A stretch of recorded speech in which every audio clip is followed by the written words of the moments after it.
Hello and welcome back to Music with Mascots. Today I'm going to do a review of three contemporary women in jazz, soul, maybe jazz, blues, kind of, and a pure blues play. We have on Blue Note Records, Candace Springs, The Women Who Raise Me, wonderful album. Dominique Fils-Aimé, I hope I'm pronouncing that right. I think I am. Canadian singer, songwriter. Her album Nameless, amazing, amazing piece of work. And for a pure blues play, we have Gina Coleman's Unequivocally Blue, not available on vinyl, available only on CD. This is just an astonishing, astonishing album. All three of these are near perfect albums. I give them 2 thumbs up. And let's get into the review. I'm Ron Rutstein, your host on Music with Mascots. I am being observed by Minou the Cat behind my computer, my laptop here, which is reviewing. Let's see if we can get a shot of her. Maybe. There she is, cleaning herself. And I am down in the fallout shelter today in the basement here in my little listening area. Knocking things on the floor. So I am going to start. And in the background here I have Nina Simone's I Put a Spell on You. This is a re-release, of course, of an astonishing blues album I just got. It is a Splatter re-release, and I got it because it's cool. I like the Splatter albums. I like the colored vinyl. It's not anything perfection as far as sound quality, but colored vinyl is cool. I like it. And these three women have cast a spell on me in these three albums, and I'll explain why. So first with Candace Springs. Candace Springs is a more traditional female jazz vocalist in a tradition of like Nora Jones, kind of. And she's a pianist and a vocalist, and she has just a beautiful, beautiful voice. And these are covers of songs that were done by female jazz singers. And there's a lot of stuff in here that you have heard before. The arrangements are a little bit unique. Just go down. We have Devil on side A, and this is a 2-disc set. Side A, we have Devil May Care, Angel Eyes, and I Put a Spell on You, which is right back there. Side B, Pearls, X Factor, and I Can't Make You Love Me. Side C, Gentle Rain, Solitude, The Nearness of You. And side D, What Are You Doing the Rest of Your Life? Killing Me Softly. And Strange Fruit. We'll get to Strange Fruit last. This is going to segue into the second album that we're going to review here. Now, all of these arrangements are gorgeous. Her voice is gorgeous. Her piano playing is beautiful.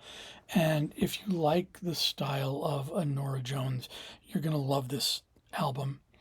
I wanted to point out some of the guest artists on this, especially on side B. On side B, the first cut is Pearls, and the third cut is I Can't Make You Love Me. She's got trumpet player Avishai Cohen on these, and his trumpet playing is subtle, and it's not overpowering.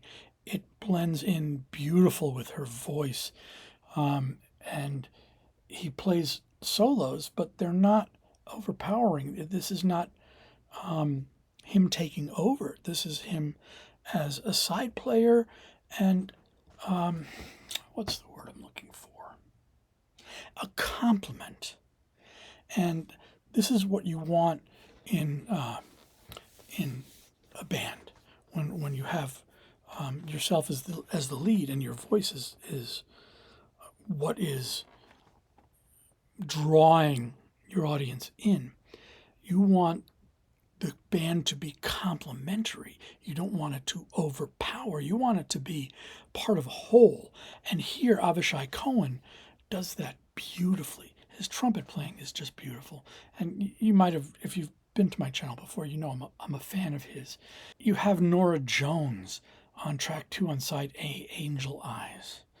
And Nora Jones is fantastic. You've got David Sanborn and I Put a Spell on You. And this is not Nina Simone's I Put a Spell on You. Candace Springs makes this her own song here. And it's beautiful. And it's powerful. But it's different. And that's what you want when you're doing covers. You don't want to do it exactly like somebody else did it. You want to make it unique. You want to make it your own piece. And Candace Springs takes these pieces and she does that. She makes them her own, makes them unique, while paying tribute to the artists and the work that came before her. I like listening to this album. I sit back, I relax. It's beautifully recorded. It's beautifully mixed. The soundstage is good. I'm not going to say it's perfect. It's not the greatest in the world, but I'm not looking for that in this type of an album. This is a layback kind of an album that's going to draw you in with the music, and you're gonna feel surrounded by it, but you're not going to be overpowered by it. And I don't think you want to be overpowered by this music. You want to feel the beauty. You want to feel embraced by this music, and you do. You feel it draw you in, and it draws you in. I want to talk about the last piece here. Strange Fruit.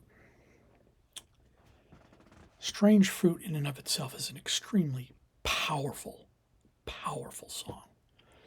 This is about lynchings of African Americans in the South. I want to say it's a more traditional arrangement of this piece, but this is such a powerful piece, there's no way it's not going to move you. And as you listen to this piece in the arrangement here that Candace Springs does, I want you to listen to the words, because the words are powerful in and of themselves. And then you listen to the music, and it draws you in a little more powerfully than the other pieces on this album, just because of the subject matter. You feel the power of the subject matter carry you and draw you in and hit you emotionally. And it's appropriate for it to be the last song on this album. And it's going to hang with you. Strange Fruit is the first song on the Dominique Fils-Aimé album. Her voice is astonishingly beautiful and clean and crisp. And this is an all vocal arrangement. And I don't know how many times or how many tracks are recorded of her voice on this piece, but it's all her voice. And it's one track over another, over another, over another. And the power that she achieves on Strange Fruit, on this recording, is just astonishing. If you're not moved to tears, you're emotionally missing something inside.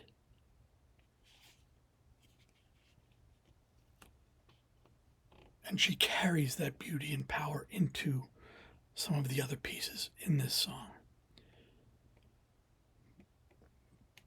But I don't think there's any other song on this that has the power that Strange Fruit does. Many of them have the beauty.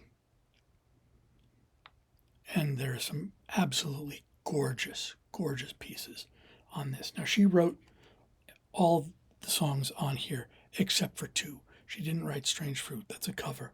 And she didn't write Feeling Good. Strange Fruit is the first song. Feeling Good is the last song.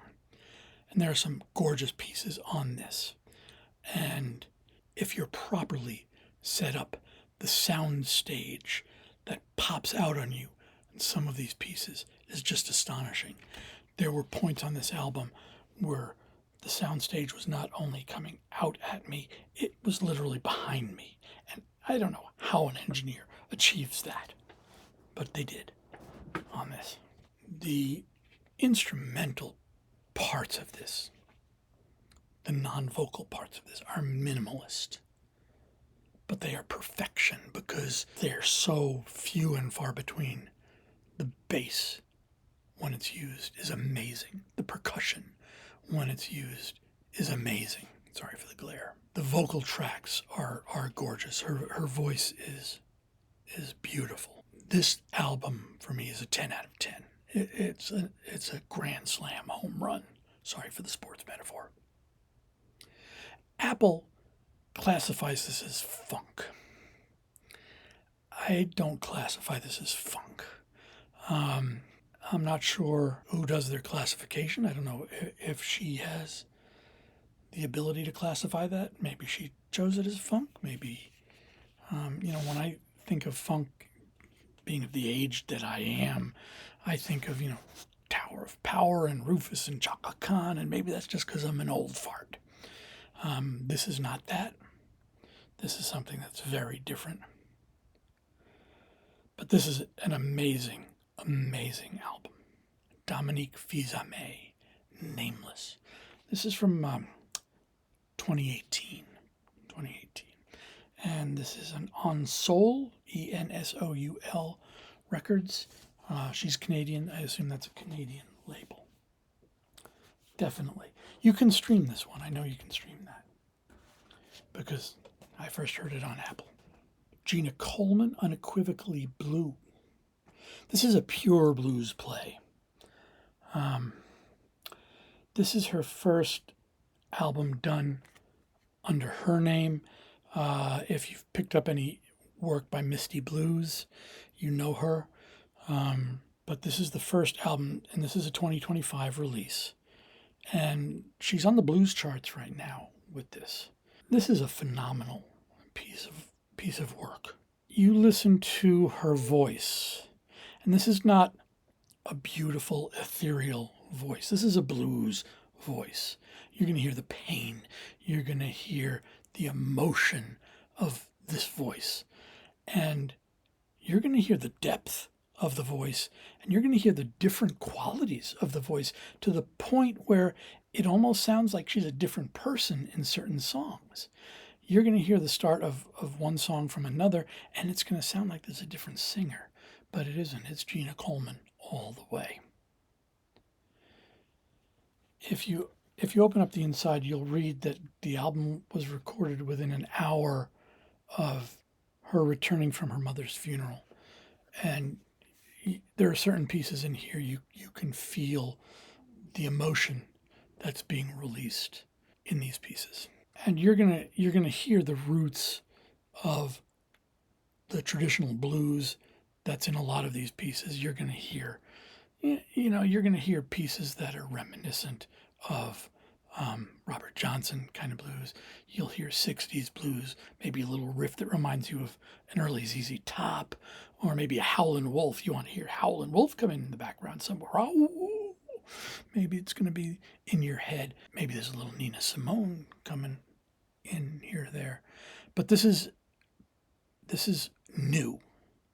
She takes these influences and weaves something that's totally new. And yeah, it's blues. You're going to hear the influence of blues because it is a pure blues play. But you're going to hear new sounds. You're going to hear a new voice if you're not familiar with her. And even if you are familiar with the Misty Blues, you're going to hear different. You're going to hear different sounds here than you hear from Misty Blues. This one, I give a 10 out of 10 also. The mixing of this is superb. The soundstage comes at you from different points on different songs. In some songs, it's clearer than in other songs, and that's the way it should be. Not all of this calls for that type of a soundstage to come out at you. Do I wish it was on vinyl? Yeah, I do, but I'm a vinyl person. But this is a really, really well mastered piece. And I got to give credit to the musicians on here, and there are not a lot. There's Gina Coleman. You hear her vocals and her cigar box guitar, which is great. Diego Mongu, and I hope I'm pronouncing that right, plays bass and drums. So, he's, done more than one track there. Seth Fleischman on guitar, and Ronan Chris Murphy on tambourine. He's also the engineer that did the mixing on this. Chantel McCullough gets credit as vocal coach. And I wonder how much coaching she had to do for Gina on here. And, I'll throw a caveat on here. I know Gina. I don't know her well. She and I worked together briefly a number of years ago, but we didn't work closely. And the last time I saw her, we were both leaving a school where we both worked, and I told her at the time that I hoped that her future led her into a career that was more fully into music than her career was at that time. And she said, "Yeah, but it's not paying the bills." But I hope it is now, because she certainly deserves it. And this album is charting on the blues charts. So, Gina, go for it, baby. You earned it. So, 3 albums there.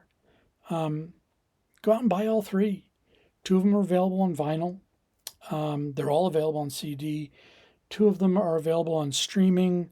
Gina's album is not, but I'll put a link down below to her website where you can buy the CD, and I hope you do. It's well worth it. All 3 of these albums are well worth the investment, and you'll spend a lot of time listening to them. Anyway, I'm Ron Rutstein, your host here on Music with Mascots. Please hit a like and subscribe, as it will help the channel grow.